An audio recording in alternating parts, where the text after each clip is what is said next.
I always thought betrayal would hit like a truck. Loud, crushing, violent. But when I found out, it felt more like drowning. Quiet, cold, paralyzing. My name is Alex. I'm 38 years old. A software engineer, logical by nature. Someone who believed that with enough effort, everything could be fixed. That included my marriage to Lisa. We'd been together for a decade. We had no kids, but we had a life. Weekend trips, matching coffee mugs, shared playlists. I thought we were the type of couple people envied. Lisa worked in PR at a tech firm, confident, charming. She could talk her way out of anything, and often did. I used to admire that. I used to admire a lot about her. It started with small things. The phone she always kept face down, the sudden late meetings, the faint perfume that wasn't hers when she hugged me goodnight. I didn't want to believe it, but my gut knew. Then one night, she left her laptop open. I wasn't snooping. I was looking for an old tax document. But there it was, a video call log. Tom, frequent, late, intimate. Tom, of course, we'd met him, dined with him. He was part of a marketing agency Lisa's company partnered with. I remember his smile, the way he laughed at Lisa's jokes a little too hard. He had a wife, Rachel. I remember her too. Quiet, classy.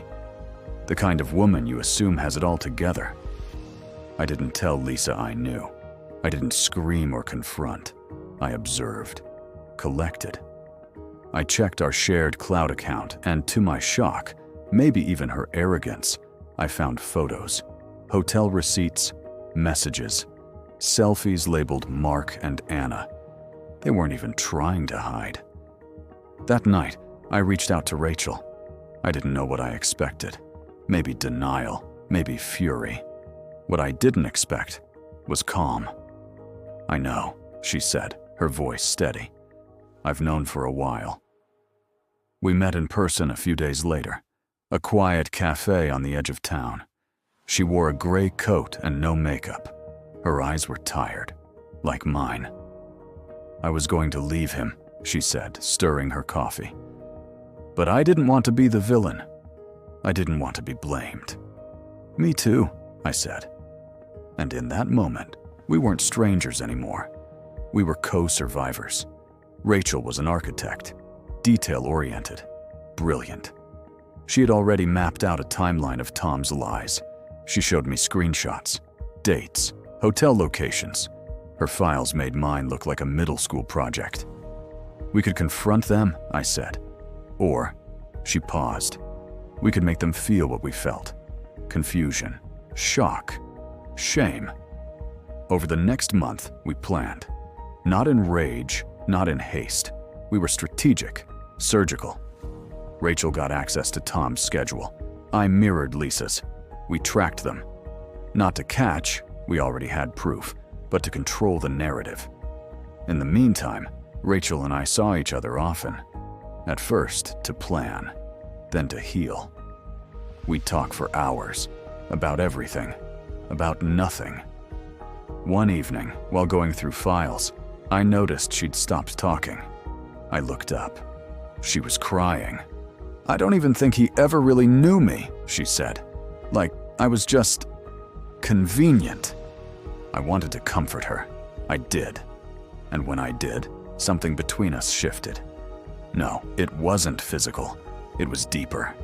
Two broken hearts slowly, cautiously, recognizing something safe in the other. Then came Lisa's birthday. I booked a private room at her favorite restaurant. I invited a few friends. Told Lisa I wanted it to be special. I also invited Tom. And Rachel. Rachel walked in, stunning in a navy dress. Calm. I gave her a nod. She smiled, just slightly. After dessert, I stood to give a toast. "To honesty," I said, holding up my glass. "To the truth that always finds a way to the surface." I handed out small, elegantly wrapped boxes to Lisa and Tom. Inside, not jewelry, Not gadgets, but truth. A booklet. Emails, photos, dates, receipts. Lisa opened hers and froze. Tom's hands trembled. "You really should have picked better fake names," Rachel said, breaking the silence. "And maybe learn to log out of cloud storage." The room went dead quiet. Lisa tried to speak. So did Tom. But Rachel and I had already stood. We walked out, heads high.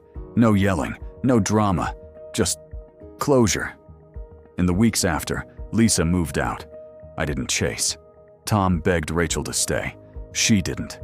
We both filed for divorce, not out of spite, out of necessity. And Rachel and I, we didn't jump into anything. We took walks, shared dinners, laughed. Slowly, steadily, we began to write a new story. Now, nearly a year later, I wake up to someone who truly sees me. We don't talk about our exes much. We don't need to. When people ask how we met, we just smile and say, "It's complicated." But here's what I know. Betrayal doesn't define you. It refines you. And sometimes, justice doesn't look like revenge. Sometimes, it looks like finding peace with someone who knows exactly what it cost you to get there.